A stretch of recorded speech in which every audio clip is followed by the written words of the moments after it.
नमस्कार। आज आपका स्वागत है हमारे हिंदी न्यूज़ जंक्शन धर्म चैनल पर। मैं अमित सिंह आपका स्वागत करता हूं। आज हम लोग ज्योतिष विषय के अंतर्गत दृष्टि के ऊपर बात करेंगे। प्रत्येक ग्रह की कुछ दृष्टियां होती हैं और कुछ ग्रहों की स्पेसिफिक एक खास दृष्टि भी होती है, उसके बारे में भी बात करेंगे। दृष्टि का अर्थ यह है कि कोई भी ग्रह जिस भी भाव में बैठा हुआ है, उस भाव या उस राशि में बैठने के पश्चात वहां से वो दूसरे भाव पर भी अपना प्रभाव रखना है। उदाहरण स्वरूप, अगर सूर्य यहाँ पर है तो सूर्य लग्न में हो गया, सूर्य मकर राशि में हो गया। और सूर्य के बारे में ये है जानकारी आपको बता दूं कि सूर्य अपने से सातवें घर को देखता है।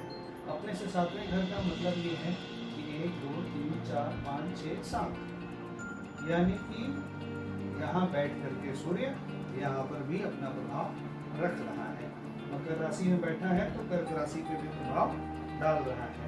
ये समझने की आवश्यकता है। इसी तरह से बाकी भी ग्रहों का दृष्टि बता रहा हूँ। सभी ग्रह जो होते हैं अपने से सातवें घर देखते हैं। सभी ग्रह, कोई ग्रह यहाँ बैठा है तो उससे सातवां खाना ये हुआ तो उसकी दृष्टि यहाँ पर है, स्वाभाविक रूप से है। तो सभी ग्रह अपने से सातवें स्थान पर देखते हैं, परंतु मंगल चौथे और आठवें स्थान पर भी देखता है, गुरु पांचवें और 9वें स्थान पर भी देखता है, और शनि तीसरे और 10वें स्थान पर भी देखता है। समझते हैं कैसे। मान लीजिए कोई भी ग्रह यहाँ पर बैठा है, मान लीजिए यहाँ पे सूर्य है, तो सूर्य चंद्र कोई भी ग्रह है तो वो सातवीं दृष्टि से सातवें घर को देखेगा। 1 2 3 4 5 6 7, यानी कि उसकी दृष्टि आप समझ सकते हैं। मिरर इमेज यहाँ पर बनी हुई है, जो लिखा नहीं जाएगा, आपको स्वयं से समझ लेना है। इसी प्रकार से चंद्रमा का भी दृष्टि रहेगा, इसी प्रकार से बुध की भी दृष्टि रहेगी, इसी प्रकार से शुक्र की भी दृष्टि रहेगी। मगर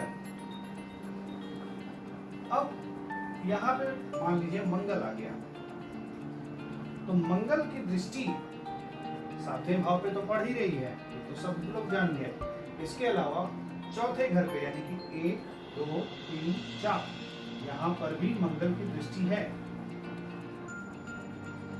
5 6 7 8, यहाँ पर भी मंगल की दृष्टि है। मंगल जिस भी भाव में बैठ रहा है वहां से चौथे और 8वें भाव पर भी दृष्टि डाल रहा है। इसी प्रकार से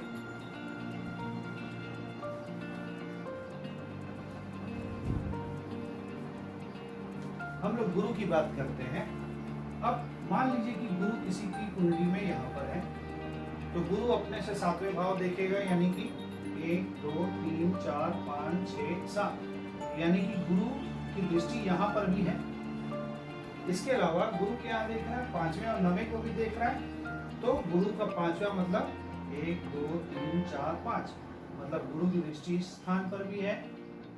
और 9वां 1 2 3 4 5 6 7 8 9, गुरु की दृष्टि इस स्थान पर भी है।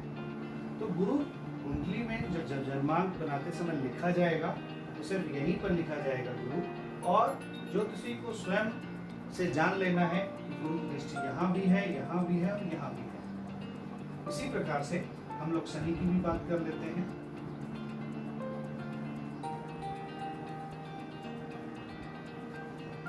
शनि सातवीं दृष्टि रख ही रहा है, इसके साथ साथ तीसरे और 10वें स्थान पर भी देखता है।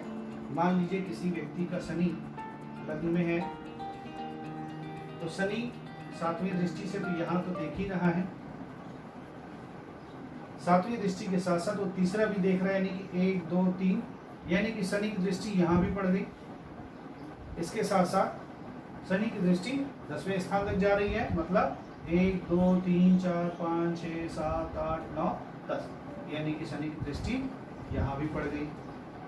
तो शनि की दृष्टि जहाँ पर शनि बैठा है वहां से 3 घर आगे, 7 घर आगे और 10 घर आगे भी उसकी दृष्टि पड़ रही है।